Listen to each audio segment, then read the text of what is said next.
Hello everyone, I'm back. It's been another 6 months, so I think I might as well make another video again. Today I'm making a cleaver. It's gonna be about 10 inches overall, a 6-inch blade, and a 4-inch handle.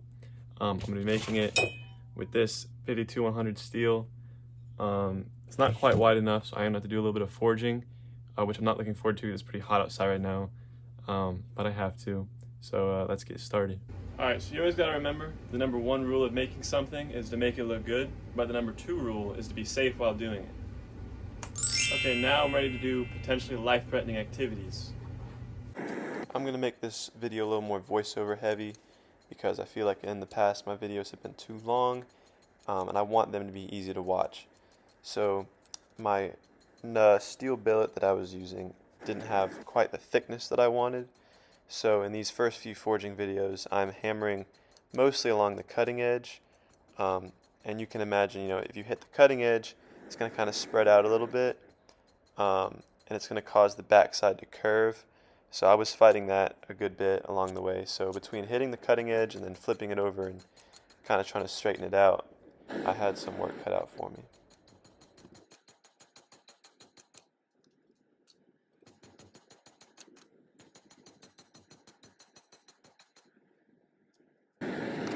Because of the homemade aspect of my forging setup and the fact that I can't get the metal quite as hot as I would like to, the whole forging process takes so long because most of the time is spent with me sitting in front of my furnace waiting for metal to get hot, and the actual hammering process is a tiny portion of the whole ordeal. So, like I said earlier, I'm just continuing working my way up and down this cutting edge, trying to get that thickness I want. And thankfully, the cleaver I want to make is curved, so I don't have to fight the curvature being formed too much. But you can start to see the beginning of a little blade, and I'm going to keep on continuously checking back and forth with this ruler, trying to make sure I don't overdo it and get too thin.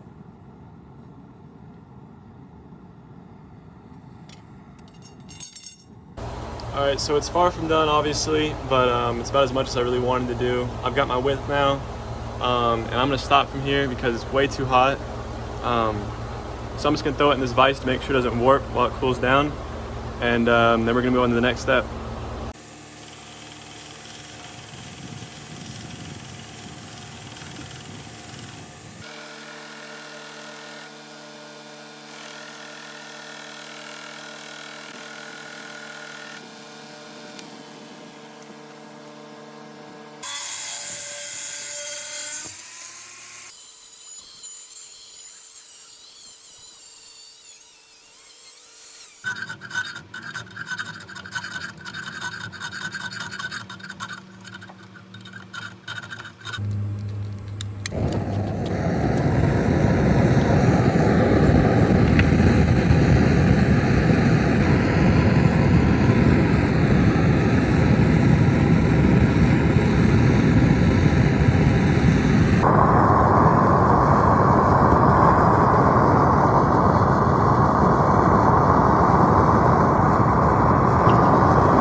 Alright, so it has been 2 whole years since I last recorded anything for this video or did any kind of work on this knife.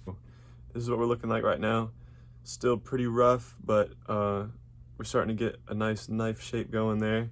And then I got some lines that I want to do some adjustments with. I want to make the handles a little bit slimmer and then curve out this blade a little bit more.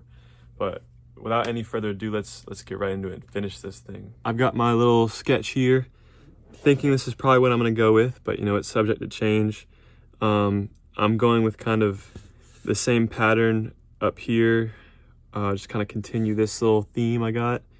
So this is going to be a different type of wood than this.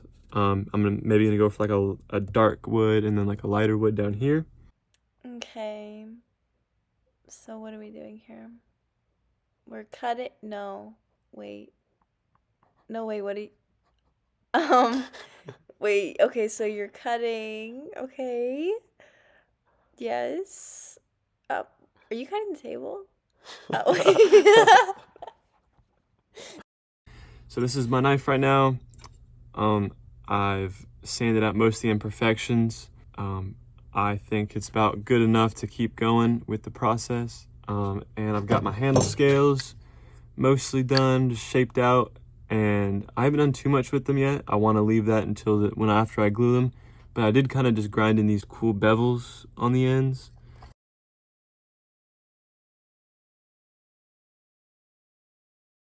So this is a pretty simple process, but there's always a few things that could go wrong. So start out by mixing up my epoxy. It's just like a slow drying plastic based glue. Then you got to spread it on your handle scales. So far, nothing crazy. The hard part comes when sometimes things don't line up with the pins and the glue, but you got to hammer it through. It takes some pretty hard hammering, but I kind of pre-hammered it to make sure it would fit. So this went very well for me. And then I'm just going to check everything's good, and then I'm going to clamp it up, let it dry, and it takes like 8 hours for it to fully harden.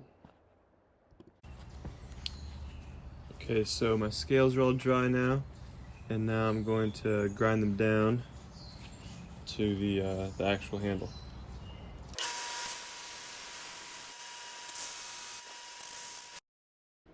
Alright, so after grinding down to the handle shape, I'm going to do some bevels along the edges. And the way I like to do this is just do it vertically, all in one motion. And then I like to periodically check. In this clip, I put too much pressure down on the bottom, and so it's a little bit deeper. So then you just gotta even it out, check, even it out again.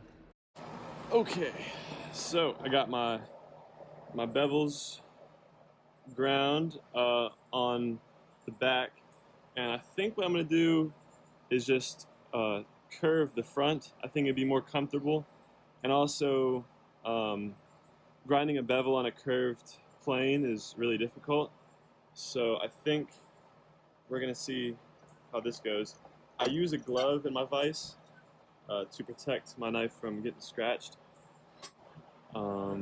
So take some sandpaper. This is 120 grit, and what I'm gonna do is just work it up and down like this, get it nice and smooth and curved, and try to keep spinning out this handle.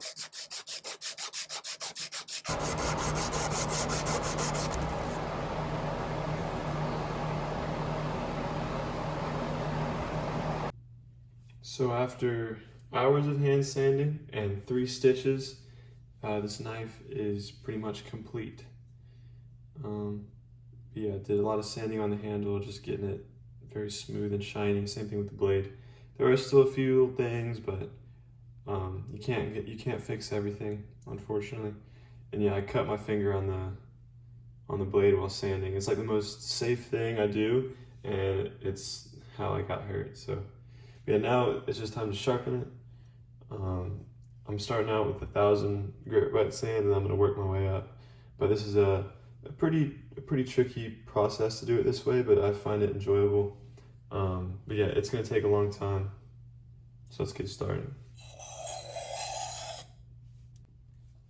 All right, it's done. Now let's go cut something with it.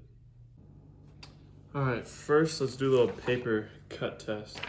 And you might not think paper would be hard to cut, but because of how thin it is, you really only can get a good clean cut with it unless you have a really sharp blade.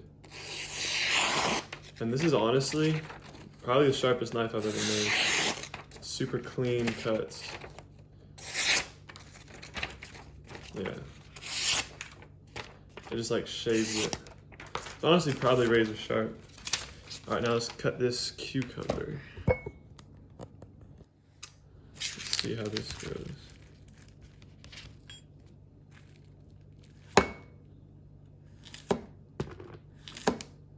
Yeah, it just glides right through.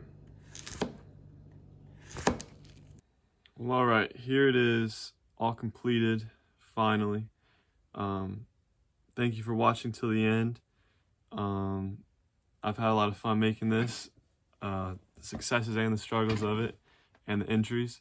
I don't do this for, for a bunch of views or anything, but if you're here, you might as well like and comment and even subscribe if you enjoyed it and want to see future videos. And if you have any like critiques or compliments on any of the processes or results, I would love to hear them, because I don't have like a teacher or anything. I just have learned stuff from videos. So if there are any experts out there that are watching this, I would love to get some feedback. But yeah, thank you for watching, and I will see y'all next video.